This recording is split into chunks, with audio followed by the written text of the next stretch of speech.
Hi friends, Rajshri kitchen मराठीमध्ये तुम्हा सर्वांचं स्वागत आहे। आज आपण पाहणार आहोत रताळ्याचे कटलेट।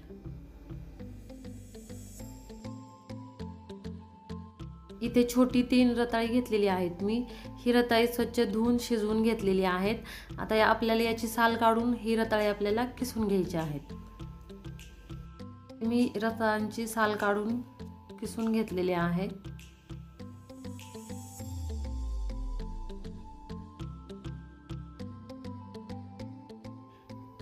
इथे पाव चमचा मी जिरे टाकलेले आहेत। त्याच्यानंतर आपण हिरवी मिरची थोडीशी क्रश केलेली एक पाव चमचा टाकणार आहे। कारण तुम्ही इथे लाल मिरची वापरू शकता किंवा लाल मिरची आणि हिरवी मिरची दोन्ही वापरू शकता। त्याच्यानंतर मी इथे शाबूचं पीठ घेतलेलं आहे। हा शाबू मी थोडासा गरम करून मिक्सरला बारीक करून घेतलेला आहे। एक छोटी वाटी घेतलेला आहे मी पीठ। तुम्ही इथे वरईचं आणि शाबूचं पीठ हे अर्धा घेऊ शकता, पण महाशिवरात्रीच्या उपवासाला वरई चालत नाही म्हणून मी इथे फक्त शाबूचं पीठ घेतलेलं आहे। यामध्ये आपल्याला आता चवीनुसार मीठ टाकायचं आहे आणि त्याच्यानंतर आपण थोडीशी कोथिंबीर टाकणार आहोत। पण काही जण उपवासाला जिरे आणि कोथिंबीर खात नाहीत, त्यांनी जिरे आणि कोथिंबीर नाही टाकलं तरी चालेल। चला तर मग आपल्याला हे आता व्यवस्थित एक गोळा बनवून घ्यायचा आहे।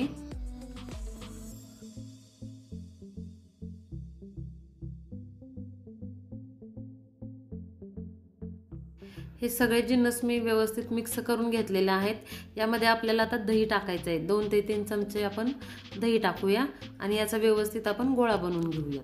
ते व्यवस्थित मी गोळा बनवून घेतलेला आहे। तर आता आपल्याला हव्या त्या आकारात आपण कटलेट बनवून घेऊयात।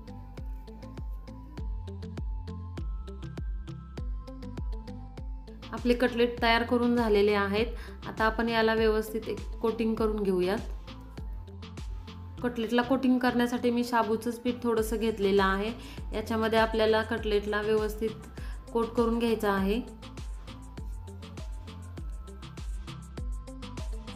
सर्व कटलेटला शाबूच्या पिठाचं कोटिंग करून झालेलं आहे। आता आपण हे कटलेट शॅलो फ्राय करूया। इथे गॅसवरती मी एक तवा ठेवलेला आहे। थोडासा तवा गरम झाल्यानंतर आपण त्याच्यामध्ये तेल टाकणार आहोत।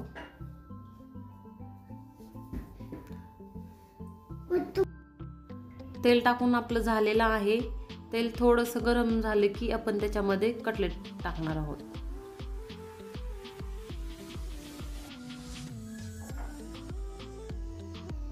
इथे सर्व कटलेट टाकून झालेले आहेत आणि याच्या कडेने परतही आपल्याला थोडंसं तेल सोडायचं आहे आणि कटलेटवरतीही थोडंसं तेल टाकायचं आहे आपल्याला। इथे तेल टाकून झालेलं आहे। एका बाजूने आपल्याला व्यवस्थित खरपूस शॅलो फ्राय करून घ्यायचे आहेत। 3 ते 4 मिनिटांमध्ये आपली एका बाजूने कटलेट शॅलो फ्राय होतात। एका बाजूने आपले कटलेट छानपैकी फ्राय झालेले आहेत, तुम्ही बघू शकता इथे। अशा प्रकारे आपण सर्व कटलेट पलटून घेऊयात आणि दुसऱ्या बाजूने ही आपल्याला 3 ते 4 मिनिटं फ्राय करून घ्यायचे। इथे आपले व्यवस्थित छान फ्राय झालेले आहेत, बघू शकता तुम्ही। खूप छान खरपूस आपले कटलेट फ्राय झालेले आहेत। हे कटलेट बाहेरून अगदी क्रिस्पी होतात आणि मध्ये सॉफ्ट होतात। खायला हे कटलेट खूप छान लागतात। हे कटलेट तुम्ही दह्याबरोबर किंवा नुसतेच खाऊ शकता, खूप छान लागतात खायला। ही रेसिपी तुम्ही नक्की ट्राय करा। अगदी कमी वेळात आणि साधी सोपी रेसिपी आहे। रेसिपी आवडली असल्यास लाईक करा, कमेंट करा आणि सबस्क्राईब करायला विसरू नका। रेसिपी पाहिल्याबद्दल धन्यवाद।